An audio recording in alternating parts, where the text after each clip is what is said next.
नमस्कार, बहुत स्वागत है एसीएन 24 न्यूज में। मैं हूं आपके साथ हेमंत। चलिए गौर करते हैं खबरों पर। सारंगढ़ बिलाईगढ़ जिला के बिलाईगढ़ थाना क्षेत्र के ग्राम पंचायत परसाडी के उप सरपंच लक्ष्मी नारायण खुटे को ऑनलाइन सट्टा खिलाने के आरोप में गिरफ्तार किया गया है। यह कार्रवाई जिले की साइबर सेल और बिलाईगढ़ पुलिस की संयुक्त टीम द्वारा की गई है। पुलिस ने आरोपी के कब्जे से 3 मोबाइल फोन भी जब्त किए हैं। बिलाईगढ़ एसडीओपी विजय ठाकुर ने बताया कि मुखबिर से सूचना मिली थी कि मरकड़ी स्थित पटेल किराना दुकान के पास लक्ष्मी नारायण नामक व्यक्ति व्हाट्सएप के माध्यम से ऑनलाइन सट्टा पट्टी लिख रहा है। सूचना के आधार पर पुलिस ने मौके पर कार्रवाई करते हुए आरोपी को गिरफ्तार किया।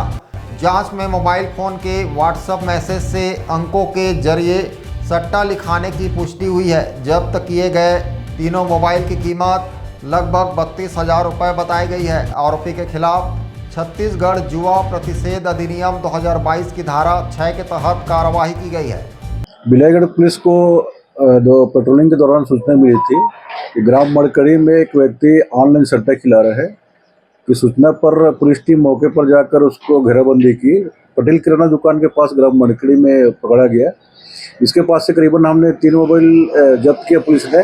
जब पुलिस ने उस मोबाइल को जब चेक किया तो उसमें बहुत सारे ऑनलाइन सट्टा खिलाने के पूरा साक्ष्य पाए गए थे और पूरा उसमें पॉइंट वार उसमें सब नोट किया गया था। उसके स्क्रीनशॉट उसका लिया गया और आरोपी के विरुद्ध जुआ अधिनियम के तहत कार्रवाई की गई है और इनसे करीबन 3 लाख मोबाइल फोन जब्त किया गया है। Bureau report ACN 24।